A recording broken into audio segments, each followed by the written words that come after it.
नमस्कार, सुविधा चैनल में आप सभी का हार्दिक स्वागत है। आज हम बात करेंगे एक निबंध के टॉपिक की जो है कृत्रिम बुद्धिमत्ता, आर्टिफिशियल इंटेलिजेंस, अवसर, चुनौतियाँ और भारत का भविष्य। तो जब भी आप कोई ऐसे राइटिंग करें तो सबसे पहले तो उसके बारे में पता होना चाहिए कि ये किससे संबंधित है।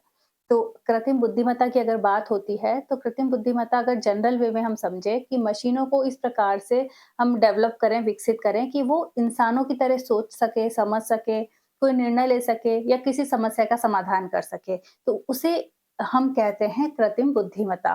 बुद्धिमत्ता यानी बुद्धि से संबंधित, तो हम आर्टिफिशियल रूप से उसे डेवलप कर रहे हैं मशीनों में, ताकि मशीन इंसानों की तरह ही हर चीज़ को, हर कार्य को या हर किसी किसी प्रॉब्लम को सॉल्यूशन निकाल सके। तो अब हम अगर ऐसे लिखना है इस पर, तो क्या-क्या बातें हमें ध्यान रखनी होंगी? सबसे पहले तो हम क्या लिखेंगे भई, किसी भी चीज़ की स्टार्टिंग लिखेंगे, प्रस्तावना लिखेंगे। फिर एआई की बात करें तो एआई की इम्पोर्टेंस क्या है? भारत में इसका क्या-क्या टूल्स जो हैं उनका उपयोग किया जा रहा है, कौन-कौन से ऐप्स बनाए जा रहे हैं इससे संबंधित? फिर चुनौतियाँ कौन-कौन सी हो सकती हैं इससे संबंधित? आगे की राह क्या है? और फिर उपसंहार। तो इस प्रकार से मोटे-मोटे ये पॉइंट्स को ध्यान में रखते हुए, हर क्षेत्र को देखते हुए हमें ऐसे राइटिंग करनी है। प्रस्तावना देखते हैं सबसे पहले। प्रस्तावना 21वीं सदी को डिजिटल 21वीं सदी को डिजिटल क्रांति का युग कहा जाता है और कृत्रिम बुद्धिमत्ता, एक सेकंड मैं पेन चेंज कर लेती हूँ। 21वीं सदी को डिजिटल क्रांति का युग कहा जाता है और कृत्रिम बुद्धिमत्ता इस क्रांति की सबसे बड़ी उपलब्धियों में से एक है। एआई वह तकनीक है जिसके माध्यम से मशीनें सीखती हैं, तर्क करती हैं, निर्णय लेती हैं और समस्याओं का समाधान करती हैं। यह मानव जैसी बुद्धि को अपनाकर कार्य करती है, जैसे सीखना, योजना बनाना, तर्क करना और समस्याओं का समाधान करना। एआई उद्योगों में शिक्षा, स्वास्थ्य, कृषि, उद्योग, सुरक्षा और प्रशासन जैसे लगभग हर क्षेत्र में उपयोगी हो रही है। इसके प्रभाव सकारात्मक भी हैं और चुनौतियां भी हैं। यह एआई विकास का बड़ा अवसर है, लेकिन इसके साथ नैतिकता, सामाजिक और आर्थिक चुनौतियां भी जुड़ी हुई हैं। तो ये तो हो गया हमारा प्रस्तावना वाला पॉइंट। प्रस्तावना के बाद अगर हम बात करते हैं एआई के महत्व की, तो एआई का अगर हम महत्व देखें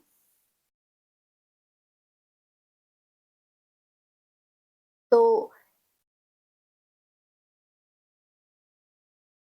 एआई के महत्व में आपको क्या-क्या चीजें लिखनी है? एआई बड़े डेटा का विश्लेषण करके शीघ्र और सटीक निर्णय लेने में सहायता करती है। ठीक है, सहायता करती है। स्वास्थ्य क्षेत्र में रोगों का प्रारंभिक निदान, उद्योगों में स्वचालन और दक्षता अनुसंधान में इसका उपयोग हो रहा है। शिक्षा में व्यक्तिगत शिक्षण, कृषि में मौसम पूर्वानुमान, उद्योग में उत्पादन और प्रशासन में बेहतर सेवा वितरण एआई की उपयोगिता को सिद्ध करते हैं। Machine learning, deep learning, robotics AI की प्रमुख शाखाएं हैं। वर्तमान में chat GPT, Google Gemini, self driving cars और वर्चुअल असिस्टेंट इसके प्रमुख उदाहरण हो रहे हैं। अब कौन-कौन से क्षेत्रों में एआई का उपयोग हो रहा है? तो विभिन्न क्षेत्रों में एआई का उपयोग। शिक्षा, स्मार्ट क्लासरूम, व्यक्तिगत सीखने की सुविधा, ऑनलाइन शिक्षा को बढ़ावा।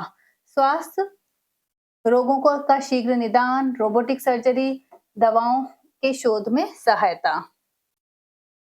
कृषि की बात करें तो मौसम की सटीक जानकारी, फसल रोगों की पहचान और स्मार्ट सिंचाई। उद्योगों की बात करें तो स्वचालित मशीनें, उत्पादन क्षमता में वृद्धि, समय और लागत की बचत। बैंकिंग और वित्त की बात करें तो ऑनलाइन भुगतान करना, धोखाधड़ी की पहचान, ग्राहक सेवा में सुधार। परिवहन क्षेत्र में self driving cars, traffic control और यात्रा की सुरक्षा। तो इन सभी क्षेत्रों में एआई का उपयोग आजकल लिया जाने लगा है। तो विभिन्न क्षेत्रों में एआई के प्रयोग से कार्य तेजी से और सटीकता से हो रहे हैं, समय और धन की बचत होती है, उत्पादक क्षमता बढ़ती है। इस प्रकार एआई केवल तकनीक नहीं बल्कि मानव जीवन को सरल, सुरक्षित और समृद्ध बनाने का माध्यम है। यदि इसका सही दिशा में उपयोग किया जाए तो यह समाज और राष्ट्र के सर्वांगीण विकास में महत्वपूर्ण भूमिका निभा सकता है। एआई के अब हम अगर लाभ देखें तो एआई के लाभ, काम करने की गति और सटीकता बढ़ती है, समय और धन की बचत होती है, खतरनाक और मुश्किल काम आसानी से किए जा सकते हैं, जीवन स्तर में सुधार होता है, मानव की क्षमता से अधिक कार्य संभव हो पाते हैं, निर्णय लेने की प्रक्रिया अधिक वैज्ञानिक और निष्पक्ष होती है।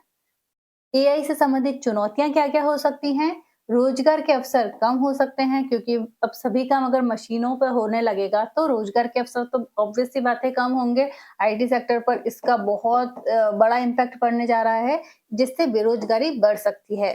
गोपनीयता और डेटा सुरक्षा का खतरा बढ़ सकता है। मशीनों पर अत्यधिक निर्भरता मानव क्षमता को कम कर सकती है। गलत उपयोग से समाज में असमानता और अपराध बढ़ सकते हैं। गलत जानकारी, डीप फेक और साइबर अपराध का खतरा रहता है। तो ये हो गई एआई से संबंधित चुनौतियां। अब हम बात करते हैं भारत में एआई की स्थिति। भारत सरकार ने एआई फॉर ऑल का लक्ष्य रखा है। डिजिटल इंडिया, आत्मनिर्भर भारत और स्टार्टअप इंडिया जैसे अभियानों के तहत एआई को बढ़ावा दिया जा रहा है।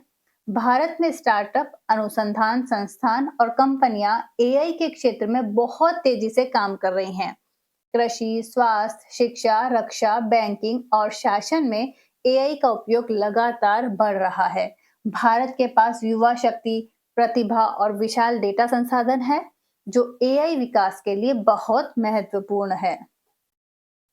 अब भारत में एआई की स्थिति के पश्चात अगर हम बात करें चुनौतियों का समाधान और उसके बाद निष्कर्ष या उपसंहार की, तो चलिए ये देख लेते हैं। चुनौतियों का समाधान।